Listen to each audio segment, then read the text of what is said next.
most venerable members of the Mahasangha and dear friends in the Dhamma. It is I'm very glad to be here in this evening, although I feel a little tired after the day-long retreat, but it's refreshing to see all of you to come and listen to the Dhamma. So first of all, I would like to pay our tribute, our gratitude to our great late chief, most venerable Kesri Dhammananda Nayaka Mahathera, whose the birth centenary was this year, so we pay our tribute to him. And so he started this tradition of a Friday Dhamma talk in Malaysia. It's a unique event. You don't find Friday Dhamma talk in other temples and other countries, right? So he is the one who started this tradition, Friday talk. So we pay tribute and gratitude to him. And at the same time, our tribute also goes to most venerable Dr. Bhante Punnaji, who just passed away a few months ago.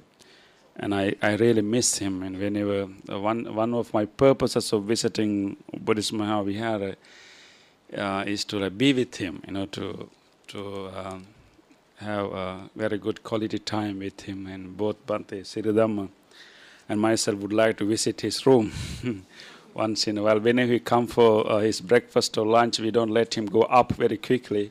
We keep him in that in that table, and then we continue to discuss. So we miss his wisdom. But that shows the reality of life, and he has taught us so many things, and so that his life itself is a lesson. So we also pay tribute to him today. So our topic today is that why shouldn't we be afraid of suffering? But I was contemplating that in Buddhism we have Four Noble Truths. Four Noble Truths. And so the first truth is suffering. But when you think about that, I have this question. So all four truths are noble. That's why we call them Four Noble Truths. If all four truths are noble, the first truth is also noble. The first truth is suffering. So how come suffering is noble? Don't we think so? It's okay to say like end of suffering, maybe Nibbana is noble. But how we can say that suffering is noble? But it's a noble truth. So in what sense it's a noble truth? Maybe Buddha should have said that the first and the second is not really noble. The other two are the real noble truths. But he didn't say that. He said that Arya Satya, all four truths are noble. So part of today's discussion is that how our experience of suffering can be noble. In what sense we can say that those truths are noble? And if you truly understand how exactly the first truth is noble, and then we can develop this attitude that we shouldn't really be afraid of suffering. And normally, when we experience suffering, our first attempt is to somehow try to blindly react to our experience of suffering and try to run away from it. Or maybe distract ourselves from the suffering. That's what most people do, right? When they experience any physical or mental or any kind of suffering, they try to distract themselves. No, really don't want to face it and try to distract ourselves with something else. If we feel anxiety, we try to distract with maybe eating something. So when people are anxious and stressed and they eat a lot, and that becomes a disorder. And so that's a way to distract ourselves, not really to face and understand what it is, but try to run away. Or we will try to find a person to blame on, or we try to find some other reason. So whenever we have some kind of difficulty, pain, or suffering going on, we would think that it is because of that person. Otherwise, I'm perfectly fine and nice and okay. Because of that incident, that person. So you try to first it's a distracting yourself. The second one is diverting it and find someone else to put the blame on.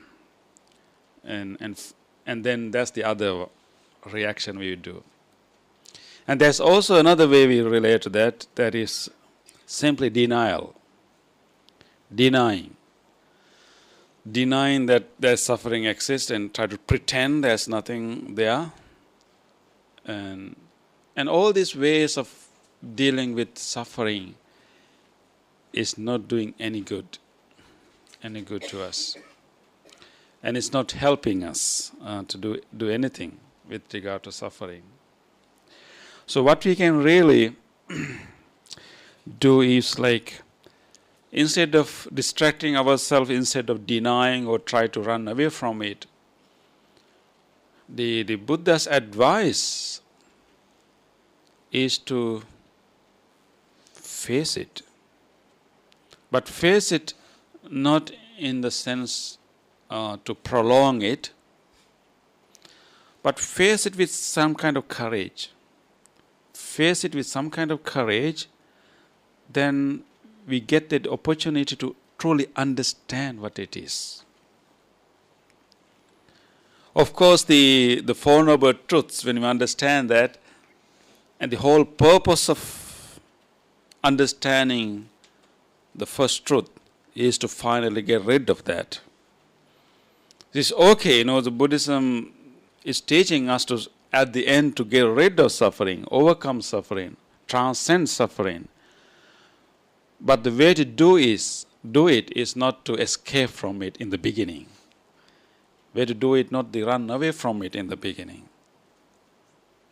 Because without fully facing it, without fully understanding it, we don't know how to get rid of it. If you really want to get rid of something, you better spend enough time to understand what it is. Truly understand the whole mechanism of it. Otherwise, there's no way that you can find a way to get rid of it. So instead of denying or running away or distracting ourselves or escaping, maybe we should develop some kind of ability, some kind of attitude, like changing the attitude to face it with courage, with mindfulness, and then eventually we can transform it. So usually right now, in normal way, we relate to suffering unconsciously. We don't pay much attention. We unconsciously go through the suffering and try to find a way to somehow hide it or somehow to distract it, and really not really dealing and digging into it. So we have unconscious relationship, but what we can do is to develop more conscious relationship.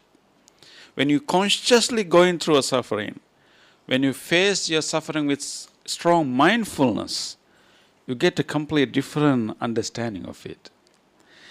So, when you truly understand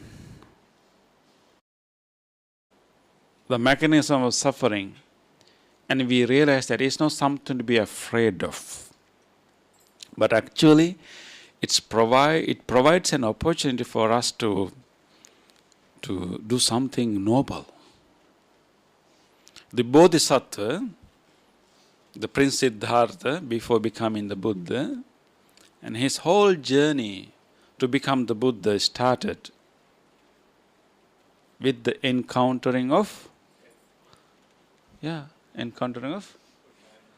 huh? Yeah, in short, suffering, The four sides, right? At least the first three is instances of suffering. So his whole journey of spiritual seeking started encountering suffering. But of course, he encountered it with some kind of mindfulness. That is why, it was different for him. And we encounter suffering unconsciously, unmindfully. Therefore, we don't do anything about it. We simply prolong the process. But if you know how to deal with it, it's not something to be afraid of. It's not something to be like run away from it. Just like the Bodhisattva confronted it and then used that as an encouragement, as an inspiration to do something noble, something beyond himself. And he developed his utmost compassion when he saw these moments of suffering. So I think that is how it becomes a noble thing. Because suffering became the door, became the entrance for the Bodhisattva to restart the path of liberation.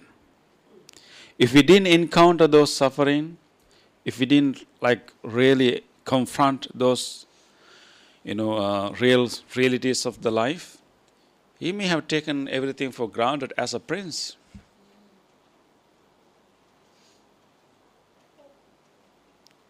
I think one reason that he was so concerned about suffering, he paid so much attention to suffering, could have been due to the loss of his mother in his very early age. So he experienced the death at very early age. I mean, he was not aware by then, but later, he figured it out. His mother is his real mother's sister. So that suffering and also the encounter of other suffering became like beginning of a new journey. So for the Bodhisattva, for the Prince Siddhartha, the suffering was an opening for liberation. So all of our suffering also can become an opening for liberation, but doesn't guarantee. All of your suffering do not necessarily guarantee that you will definitely start a path towards liberation. But we can transform instances of suffering in our life, for take things seriously, to learn more deeply about life, and start serious practice for liberation. So we should.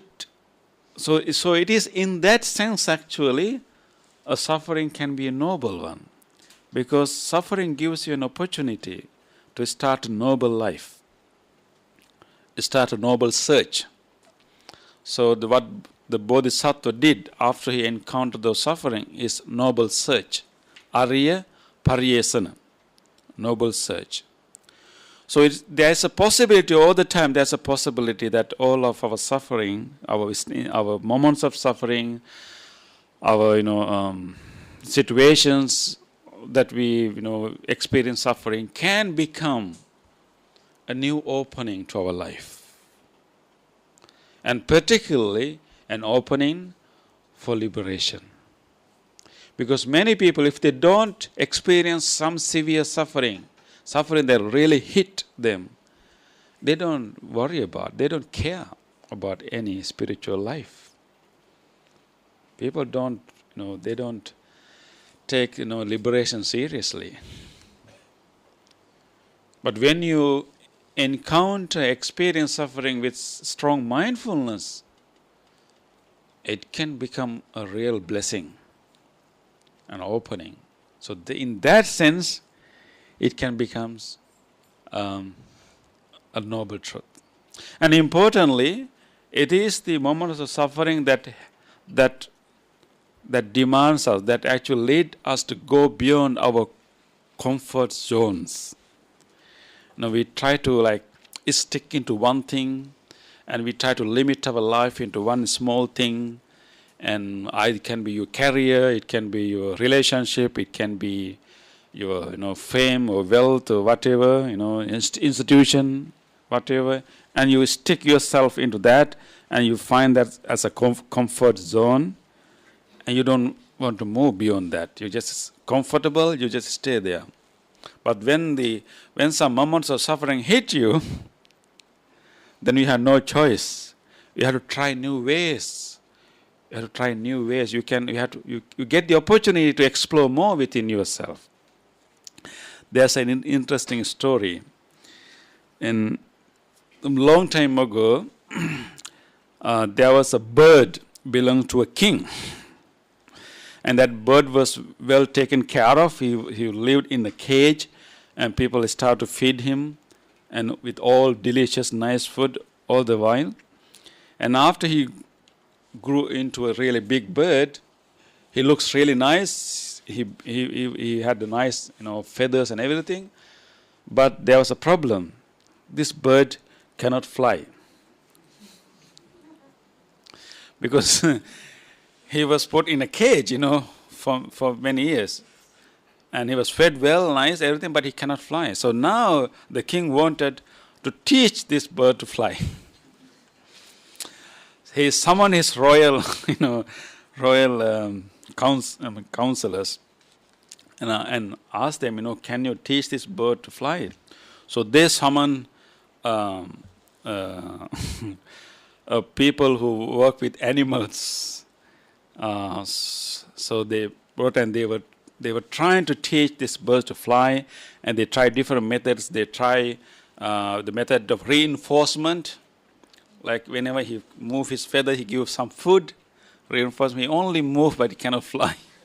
And they try the method of punishment. And you will punish, and then you will move. None of this method worked. So frustrated, so disappointed. And then the king sent out a message throughout the country. If anyone who will teach my bird to fly, I will give him big gift, like thousands of, gold coins. And there was a villager who volunteered, who came forward, okay, I will teach this bird to fly. And then the king allowed him because he has no other choice. So the farmer came, and he was just, he said, I want just to observe this bird for a few days. He was slowly observing and looking at this bird. So the bird now it's not living in the cage, but it's living in the royal garden. He's allowed to fly, he was allowed to move, but he cannot fly. He didn't fly. So this farmer observed this bird enough, and one day the king saw the bird was flying over the palace. He was so happy. Finally, the bird was able to fly.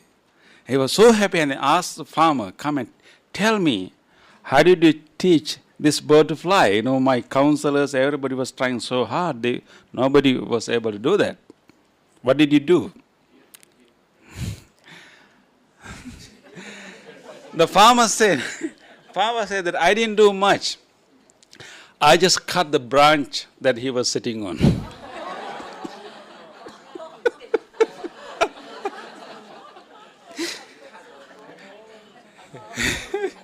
Comforts. He just observed the bird. He realized that this bird was too pampered, feels so comfortable wherever he is. He doesn't want to try new things. He was so comfortable where he was.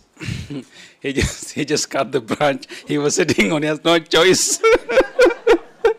And then he realized that actually I can fly. It's just like throwing people to water, right? So sometimes our suffering, like moments of like loss in our life, we can have losses, we can have breaking of our relationships, we can have so many other changes happening into our life, can be really difficult. But they can be like cutting off that branch, demanding us to go beyond our comfort zones and explore what is hidden within us, what else we have within us, and new opportunities. So in that sense, we shouldn't be afraid of suffering so much. Sometimes sufferings can be an open into new direction. And we can try. It's not definitely easy. That bird should have been really, really afraid what to do when it was flowing down from the branch. But it's not comfortable. It's not really, peaceful. But in that struggle, we find something noble, something valuable. So that is, in that sense, definitely, our suffering can be noble and suffering can be really useful. And in fact, there's a sutta called Upanishad Sutta, where the Buddha starts with suffering and explaining how suffering can lead to liberation. We all know the normal dependent origination, starting with ignorance, avidya, and then moving to sankhara, and then moving to vijnana, and then gradually end up being in the suffering, right? All the 12 legs, the 12th one is suffering. So that's how the normal default function the normal default function of the dependent origination. Everybody is like that. But there's also transcendental dependent origination, the process where we can reverse the cycle. And the reversing is start with suffering. Buddha says that if people truly understand suffering, suffering leads to saddha. Saddha in the Upanishad Sutta. When you truly understand the mechanism of suffering, and you develop so much trust, so much confidence in the teachings of the Buddha, you understand this is what Buddha has been trying to teach me. And when you are really going through so much difficulty and so much suffering and maybe loss of your family member or any other thing, just go in front of the Buddha and look at the face of the Buddha. And you will see the gentle smile of the Buddha. And he will tell us, that is what I have been trying to tell you. Be vigilant. Don't waste your time, and be vigilant. Do something about that. And so when you truly understand actually how suffering arises in our human mind, we develop so much confidence in the teaching of the Buddha, and we realize that, yes, I can now have some understanding, not full understanding, but I can have some understanding. This is how suffering arises. If you truly understand this, I can get rid of this. I can transform this suffering into something else. So you develop saddha. And saddha is the beginning of our spiritual path. And through saddha, you move to the next, and to move to the next, and move to the next, and then all the way to the liberation. So it is actually, given in the teachings of the Buddha. So the whole teachings of the Buddha start with truly understanding the suffering. If we do not understand it, there's no way that we can fully transform it. And you really have to understand the mechanism of suffering. When you closely watch it, when you closely explore it, you begin to see the whole mechanism of suffering. That's so interesting. So interesting how suffering arises in our human mind. When you truly pay attention, really mindful, really be aware when the suffering is going on right there, when you really observe, when it's really present there, you will begin to realize deep reality about it. One important realization you will get, I can predict, based on the teaching of the Buddha, one realization you will get is to realize that the suffering is a dependently arising phenomena. Usually we try to see suffering as caused by other people. That's one extreme. Buddha said that to see our suffering as solely created by others is one extreme. It doesn't reveal the truth. Of course, other people, other situation, external conditions can be a factor in our suffering. But external people and external situation cannot completely create our suffering. So they can be simply a condition. So the suffering is not created by others completely. That's one extreme. The other extreme is either we blame others or you blame yourself. Right? When something went wrong, you blame yourself, you punish yourself, you try to blame, and there can be so much self-hatred in us. But that's also the other extreme. Also not a true understanding. Suffering is also not self-created. Of course, we put so much ingredients to make it suffering, but it's not completely self-created. So to understand suffering is not slowly created by others and also not slowly created by oneself, and is deep understanding. And then you will realize that there's part played by others and external condition, there's part played by me, and this ultimately is a dependently arising phenomena. When it arises when many causes and conditions are present, including conditions that I contributed, and including the condition that other situation and people contributed, and then suffering arises. When you truly understand suffering as a dependently arising phenomena or like causal product, you don't try to put the blame completely into others. You don't try to put the blame completely to yourself. You simply understand it's a causal process. And once the good thing about any causal process is that when you truly understand the cause and condition, if you change these causes and condition, and the whole thing can be different. So that's one realization we'll get when you closely watch, closely see. There's a nature to this physical body. This physical organism has its own life, although we try to claim ownership to this. This has its own nature, and the other external phenomena also works in their own laws. Impermanence is a common law for everybody. That can be a cause, condition, but all impermanence simply cannot create suffering in us. That could be one condition, and how we relate to that is important psychological condition that we put into that.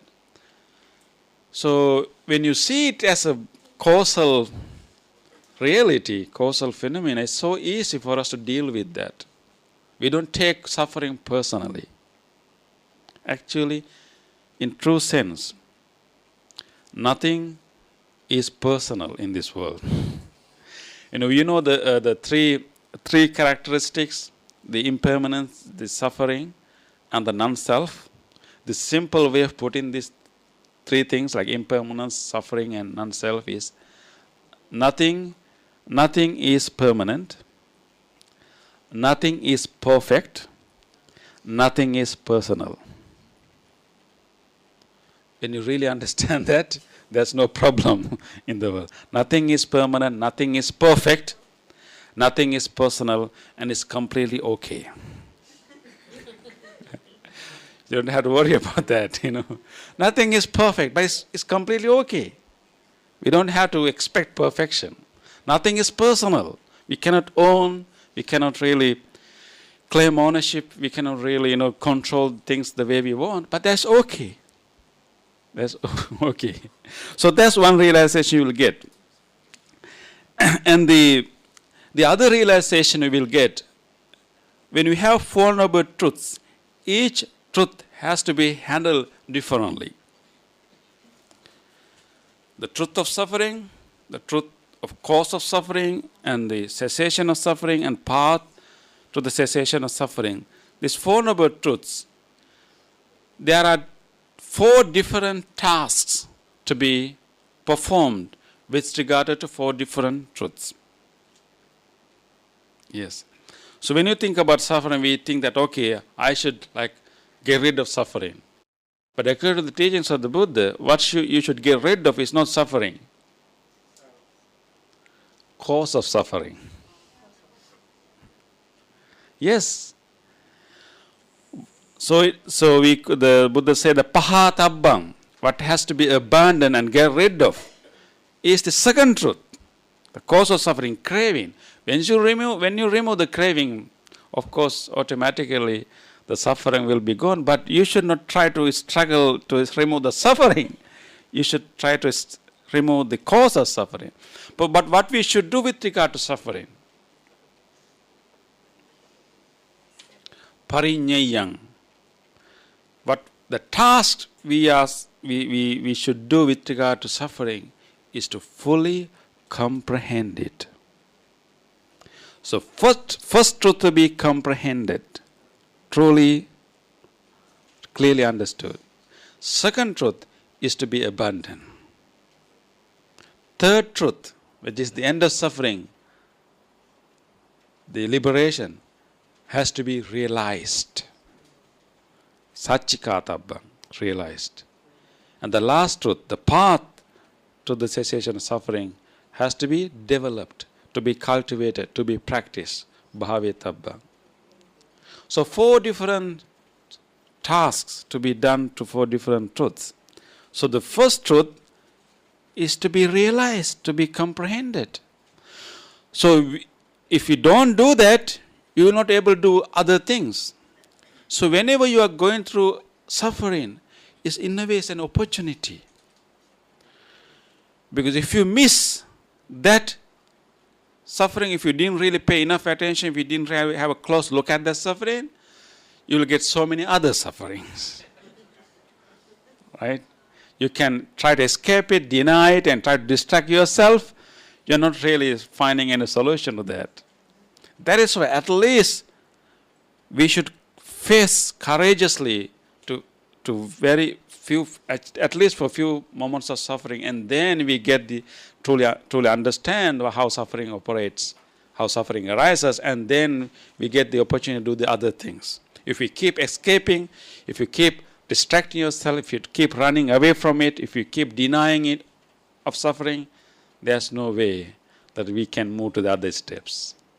So that is why we shouldn't be afraid of suffering. Whenever it comes, embrace it and face it with courage, not to prolong it, deeply understand how it arises. Deeply understand the ingredients you put into that. Deeply understand the external situations that promoted that suffering. And then that true realization can help you to do something about it. Because when you really see the mechanism of anything, then you can make the changes.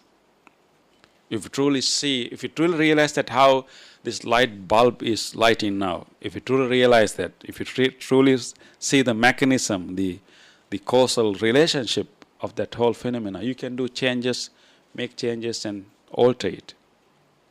So that is exactly what we should do with our own suffering. So it's not something to be afraid of. It's something to be faced with courage and deeply realize and understand it. So, yeah. And when you deeply realize it, one other thing you will realize is that there are few things. The first one, you realize that this is not self-created, this is not other-created, this is dependently arising. That's an important realization. Second one is that suffering is not to be abandoned, is to be completely comprehended. And that's the task we have to do. And the other truth you will realize that there's simple truth behind the suffering. if somebody asks you to give a definition of suffering, it's quite difficult. This covers so much of our experience. But when you know that the dukkha is a combination of two words, right? Du and ka. Du is a prefix. The prefix in language like difficult. And ka means to, there are a number of meanings to the word ka. It can be like ka is to endure, or ka is also can stand for like standing, firm. So du means difficult to endure, difficult to be, or difficult to settle. That sense of unsettling, that sense of dis-ease, not at ease with any situation. So in a simple term, actually, it's like when we want something that is not here, it is suffering. And when you don't want something already here, it's suffering. So it's about wanting and not wanting. And you want something which is not here. And you don't want something already here. So that's very simple. So you truly understand, and what we experience suffering is actually, I want something other than it is right now. I want something other than. I want this person to be other than who that person is now. I want the situation to be different from the situation right now. Or you don't have that, you want a new thing to arise. So when you truly understand that it's this wanting and not wanting, and then there is something like that's related to craving. That's craving. And then if you change this factor, this ingredients you put, like if you change your wanting, at least the rate of your wanting or not wanting, and then you can, as a result, change the level of suffering through accepting, through changing the way, the level of wanting. So actually, if you truly deal with suffering with true understanding, it's like a pearl. You know what becomes a pearl? What becomes a pearl?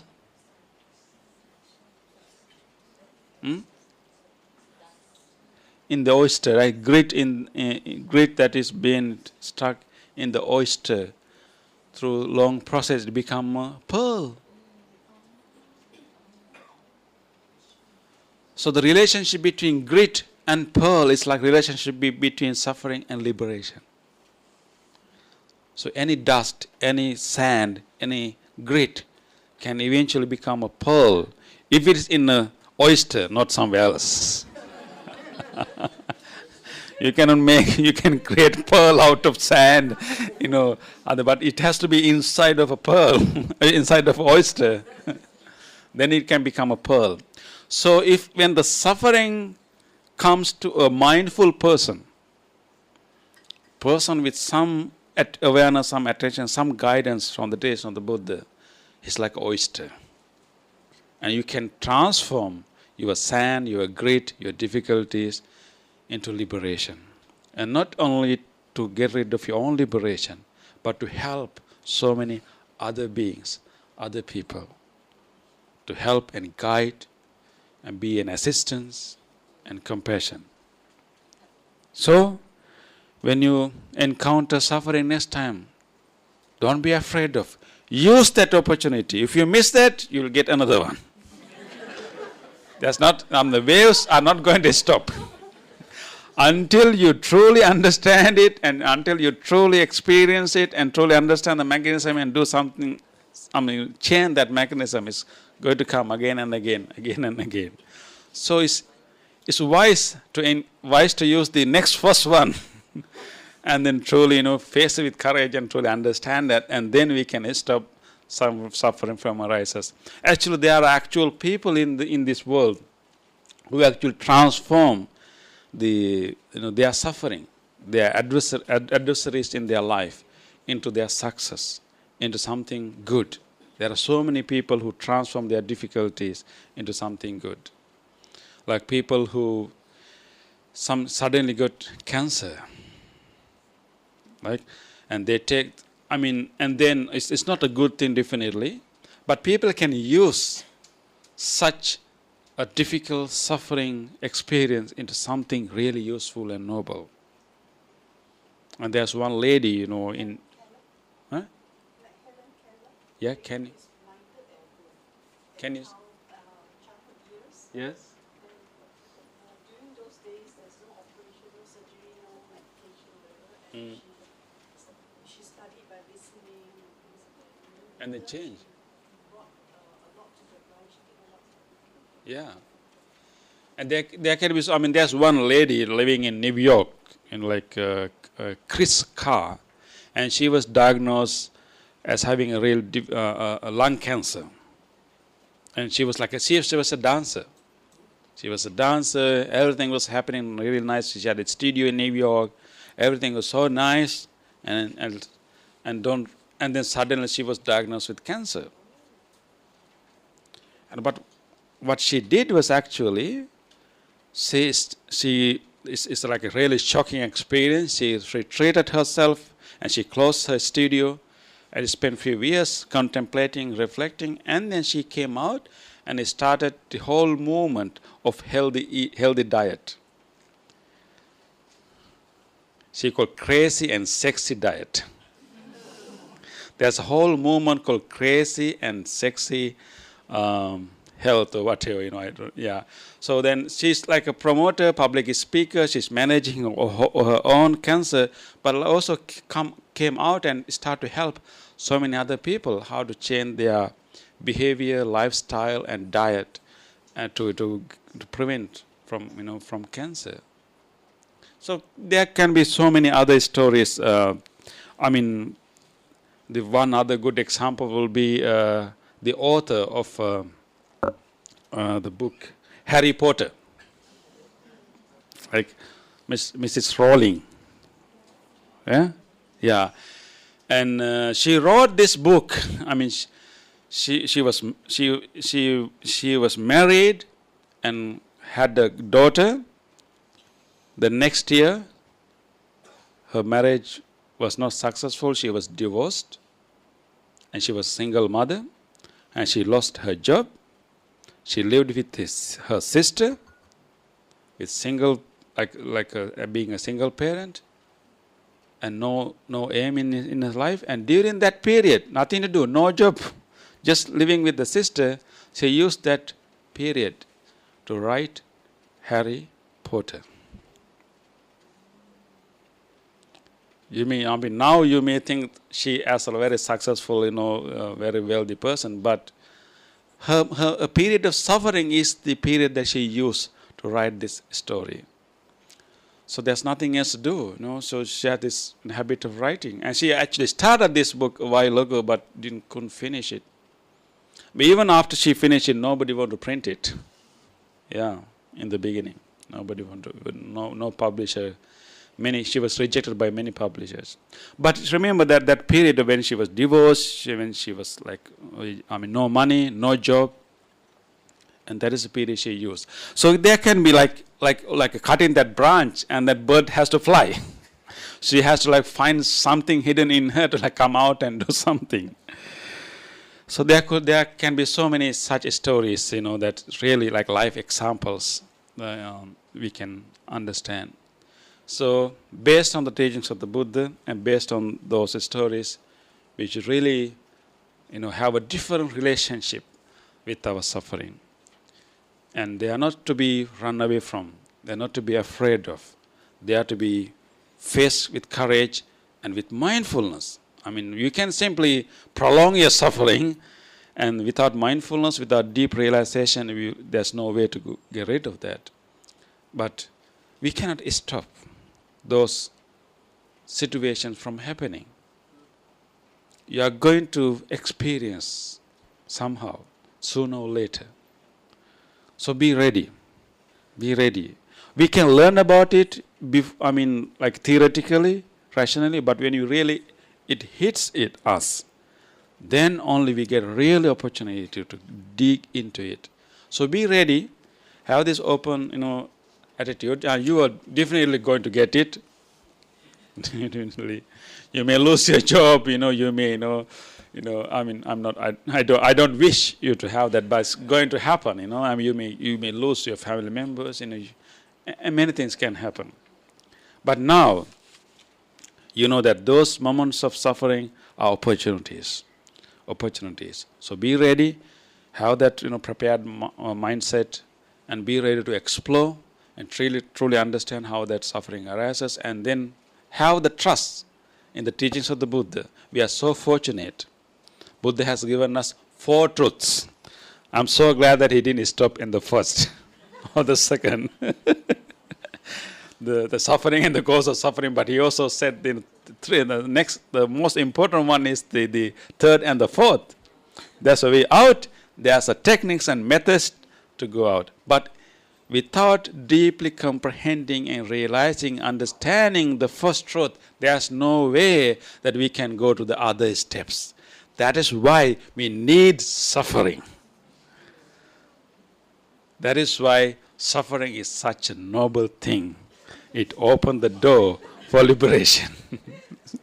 So I don't wish you to have more suffering, but I wish you to have deep mindfulness. When the suffering hits you next time, you may make that suffering an opportunity, a door to open the path of liberation. Thank you.